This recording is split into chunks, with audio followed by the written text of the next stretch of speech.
सम्मानित साथियों, नमो बुद्धाय, जय भीम। आज के अम्बेडकर संदेश में आपका हार्दिक स्वागत है। इस समय अम्बेडकर संदेश में दोहरी शासन व्यवस्था एवं एकीकृत शासन व्यवस्था। दोहरी शासन व्यवस्था 1919 में भारत में लागू की गई थी, जो 1935 तक चली थी। उसमें बहुत सारी खामियां थी और इसलिए अंततः 1935 भारत सरकार अधिनियम के द्वारा उस व्यवस्था को बंद कर दिया जाता है, स्थगित कर दिया जाता है। एकीकृत व्यवस्था के बारे में बाबा साहब ने क्रांतिकारी सुझाव दिए हैं और उन्हीं सुझाव के तहत प्रांतीय कार्यपालिका में गवर्नर की स्थिति और अधिकार क्या होने चाहिए, आज के अम्बेडकर संदेश में हम आपके समक्ष रखेंगे।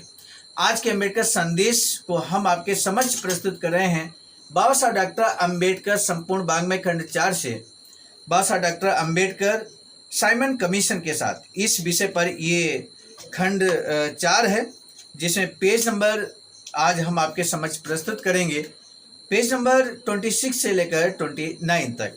तो आइए शुरू करते हैं। BBAIC अर्थात बुद्धा बोधिसत्व अम्बेडकर इंटरनेशनल सेंटर, सारनाथ, वाराणसी, राज्य उत्तर प्रदेश, देश भारत के सौजन्य से आज का क्रांतिकारी अम्बेडकर संदेश हम आपके समक्ष रखेंगे। भाषा लिखते हैं कि मौजूदा संविधान के अंतर्गत प्रांत के गवर्नर की स्थिति सुस्पष्ट नहीं है। प्रांत की सरकार के प्रति बिना किसी उत्तरदायित्व के वह प्रांत में क्राउन यानी कि ब्रिटिश सम्राट का प्रतिनिधित्व करने वाला संवैधानिक प्रमुख नहीं है। न ही उसकी स्थिति ऐसी है कि वह प्रांत के शासन की बागडोर पूर्णतः संभाल सके।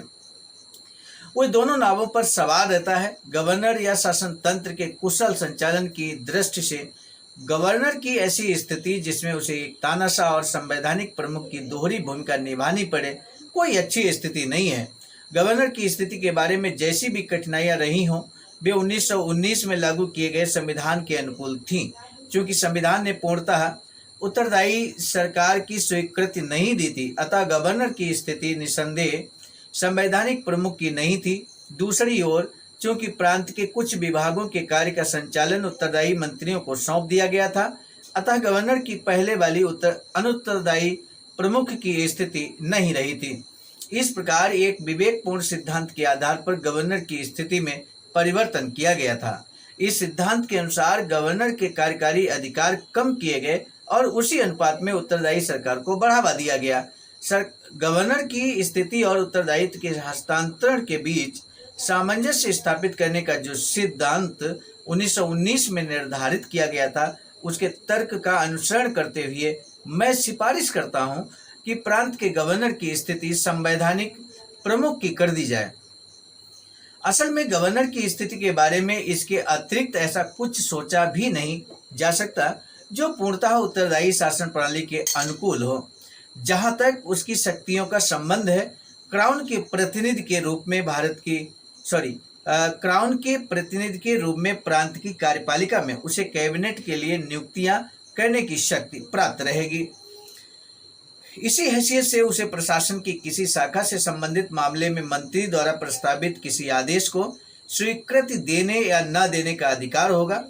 जहां तक विधायिका में सम्राट के प्रतिनिधि के रूप में उसकी शक्तियों का संबंध है, उसे परिषद द्वारा पास किए गए बिलों को नंबर 1 अनुमति देने, नंबर 2 हिज मेजेस्ट्री की स्वीकृति मिलने तक अनुमति रोक के रखने और नंबर 3 अनुमति देने से इनकार करने का अधिकार प्राप्त होगा।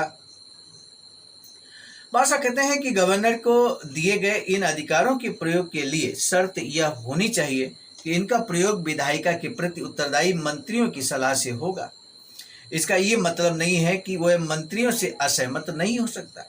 इसके विपरीत उसे आज़ादी होगी कि वह अपने मंत्रियों को बता सके कि वह उनकी नीतियों का समर्थन नहीं करता। यदि कोई मंत्री ऐसी नीति के बारे में अड़ा रहता है जिसका गवर्नर विरोध करता है, तो वस्तुतः उसे मंत्री को बर्खास्त करने की आज़ादी होगी।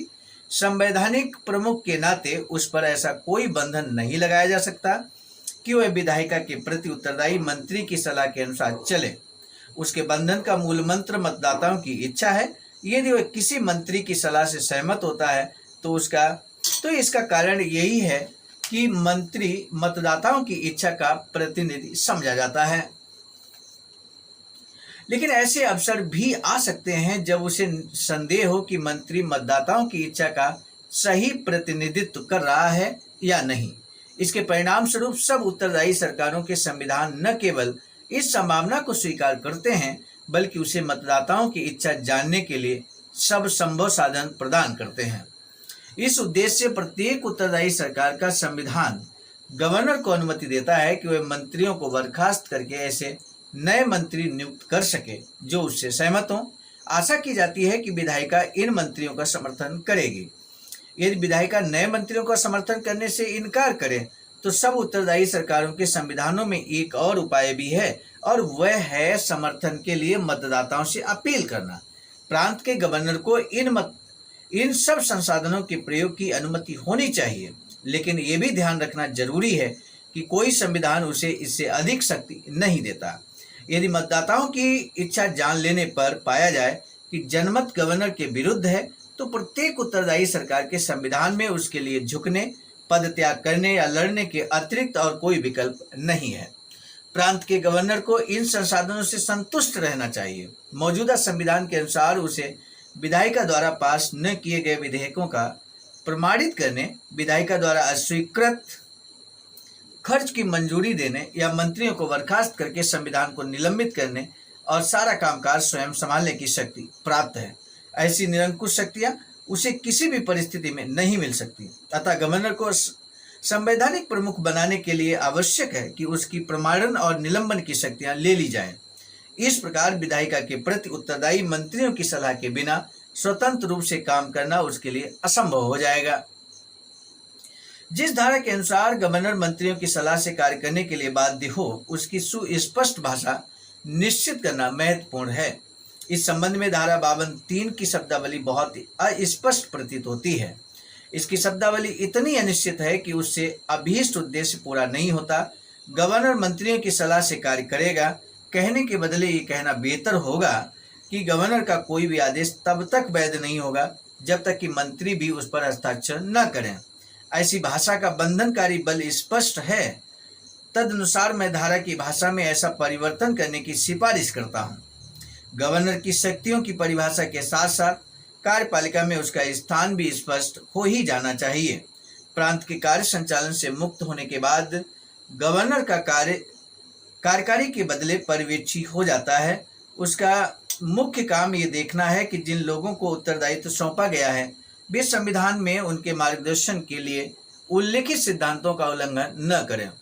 यह काम करने के लिए उसे स्थानीय राजनीति से अलग थलग रहना चाहिए। पक्षपात रहित पर्यवेक्षण के लिए यह अलगाव नितांत आवश्यक है। उसे अलग रखने का सबसे अच्छा तरीका कार्यपालिका से अलग रखना है।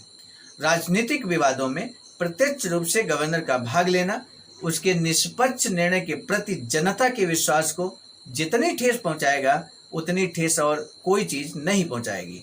इसमें कोई शक नहीं कि विधायिका और कार्यपालिका के बीच के विवादों से उसके संबंध का जनता पर वैसा ही प्रभाव पड़ेगा। यदि बाबा साहब बहुत क्रांतिकारी सुझाव देते हैं कि यदि गवर्नर को अपना कार्य इस प्रकार करना है कि वह न्याय संगत प्रतीत हो, तो क्या करना चाहिए गवर्नर को? उसका कार्य न्याय संगत प्रतीत हो, इसके लिए गवर्नर को क्या करना चाहिए? बाबा साहब कहते हैं तो उसका दलगत भावना से ऊपर उठना बहुत जरूरी है। यदि गवर्नर अपने कार्य को इस प्रकार करे कि उसका कार्य न्याय संगत लगे, इसके लिए जरूरी है कि वो दलगत भावना से ऊपर उठकर कार्य करना बहुत जरूरी है। बादशाह कहते हैं इस उद्देश्य से उसे कार्यपालिका से वैसे ही मुक्त कर देना चाहिए जैसे विधायिका से अलग किया गया है। अतः मैं सिफारिश करता हूं कि गवर्नर को न तो कार्यपालिका का भाग होना चाहिए और न ही उसे इसकी अध्यक्षता का अधिकार होना चाहिए। गवर्नर के हस्तक्षेप के बिना प्रधानमंत्री कार्यपालिका की बैठकें बुलाएगा और उनकी अध्यक्षता करेगा। यानी कि यहाँ बाबा साहब चाहते थे कि प्रधानमंत्री पावरफुल बने। गवर्नर को जो शक्तियां यहाँ पर दी गई हैं उन शक्तियों के खिलाफ थे बाबा साहब, और बाबा साहब चाहते थे कि वो निष्पक्ष रूप से कार्य करे। गवर्नर की स्थिति निष्पक्ष यानी कि एक संवैधानिक प्रमुख की होनी चाहिए, निष्पक्ष होनी चाहिए, दलगत भावना से ऊपर होनी चाहिए। आज के अम्बेडकर संदेश को हम यहीं पर रोकेंगे क्योंकि ये अध्याय यहाँ समाप्त होता है। और अब प्रांतीय विधायिका और मताधिकार, जो बहुत ही महत्वपूर्ण टॉपिक है मताधिकार का। आखिर कैसे मताधिकार मिला, मताधिकार के पीछे बाबा साहब की क्या सोच थी, ये अगले अम्बेडकर संदेश में आपके समक्ष रखेंगे। आज के अम्बेडकर संदेश का जो महत्वपूर्ण प्रश्न है वो यही है कि गवर्नर का कार्य न्याय संगत प्रतीत हो, इसके लिए बाबा साहब ने एक सुझाव दिया गवर्नर के लिए। वो सुझाव क्या है आप बता सकते हैं, अभी अभी हमने जिक्र किया है। आज के अम्बेडकर संदेश को हम यहाँ रोकने से पहले एक निवेदन करना चाहेंगे कि यदि आपने हमारे चैनल आवाज का ऑफिशियल को अभी तक सब्सक्राइब नहीं किया है तो बेल आइकन के साथ सब्सक्राइब करना ना भूलें, और साथ ही साथ इस अम्बेडकर संदेश को जन जन तक पहुंचाने के लिए जरूर शेयर कीजिएगा। इस निवेदन के साथ दीजिए इजाजत। आप सभी को सादर नमो बुद्धाय जय। सामान्य साथियों, हम एक महत्वपूर्ण बात बताना उचित समझते हैं। बाबा साहब की अधूरी इच्छा के अनुरूप एक वैचारिकी सेंटर निर्माणाधीन है सारनाथ वाराणसी में, जहां पर 14,000 स्क्वायर फीट जमीन परचेज कर ली गई है ring road green city Faridpur Sarnath में। वैचारिकी सेंटर के प्रशासनिक ब्लॉक का निर्माण कार्य कंप्लीट हो चुका है। शानदार बेहतरीन प्रशासनिक ब्लॉक का निर्माण पूर्ण हो चुका है। आगे अब मुख्य भवन को बनाने की बारी हम सबकी है, और इस हेतु आप दिए गए अकाउंट नंबर पर अपना अमूल्य योगदान कर सकते हैं। आज का अम्बेडकर संदेश हम लेकर उपस्थित हुए थे मिशन नायक बुद्ध मित्र मुसाफिर सर, राष्ट्रीय अध्यक्ष आवाज का नई दिल्ली की प्रेरणा में। प्रस्तुत करता क्रम में मैं स्वयं सर्वजित आर्य, राष्ट्रीय मीडिया प्रभारी, IIT सेल आवाज का नई दिल्ली। मिलेंगे नए डॉक्टर अम्बेडकर संदेश में, तब तक दीजिए इजाजत। आप सभी को सादर नमो बुद्धाय जय।